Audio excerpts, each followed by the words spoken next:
think one of the most memorable stories that I remember in getting into my career was 2 years in, I didn't have the rent to pay. And here I was claiming to coach people, and I didn't have the success that I wanted, and I was going after everything I could, and networking and selling and doing everything I possibly could, but it just wasn't working. It was a Friday afternoon. And that Friday afternoon, I had $300 in my bank account, and the rent was $1,125, and that $300 was going to go towards a car payment. I didn't have money for food. It was 4 o'clock in the afternoon, and there was a knock on the door, and it was my neighbor John, who lived in back of me. I was in a fourplex. I was in the front house of a fourplex. And he knocked on the door, and he told me that he had hit my car. He'd been backing out in the back driveway. He backed out. He had hit my car, and he was telling me that he was sorry, and that he was gonna help me. He was gonna call his insurance guy. And I was in such a desperate state.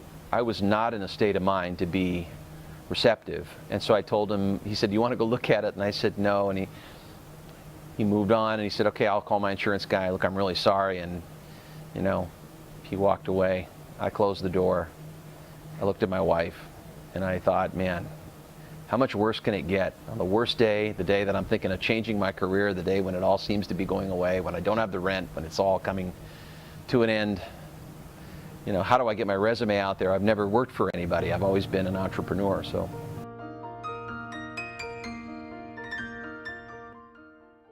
an hour later, there's another knock on the door. I'm gonna make this person go away with a sour attitude. So I open the door, and there's this really thin guy with a name tag on that says Progressive Insurance. His name is Matt. And he's standing there with a clipboard, and he seemed new. And I thought, oh, this guy's selling me insurance. Great. This is not the time. First I get my car hit. Now I've got some cold caller coming to my house. And he said, "Are you Mr. Davidson?" I said, "Yes."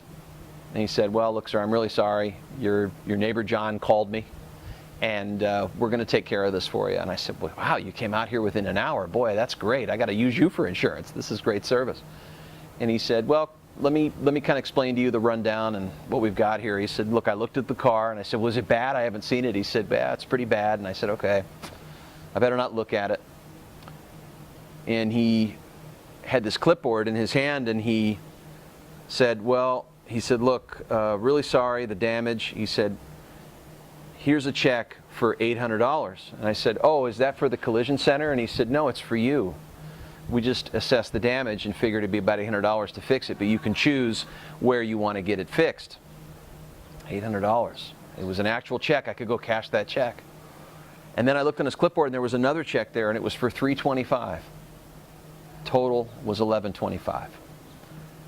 And I thought, man, this is just, this is the Twilight Zone. I don't think this is happening.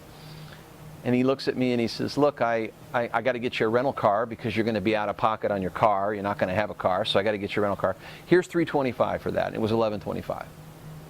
It hadn't registered. It was so miraculous that all of a sudden everything just switched just like that, that I had the $1,125 in my hands. And that, the following morning was the first of the month. And I went and cashed those checks, and I handed my rent. And that was the sign, that was the deal, that was the green light to say, if you're hanging on by your fingernails and you know you're doing what you need to do, and you're doing it with everything you are, and you've got everything you are in it, something will happen. There'll be something that'll pull through for you. You just got to stay on. And it was that kind of message that pushed me along like an invisible hand and said, "Get back in there. You're doing great."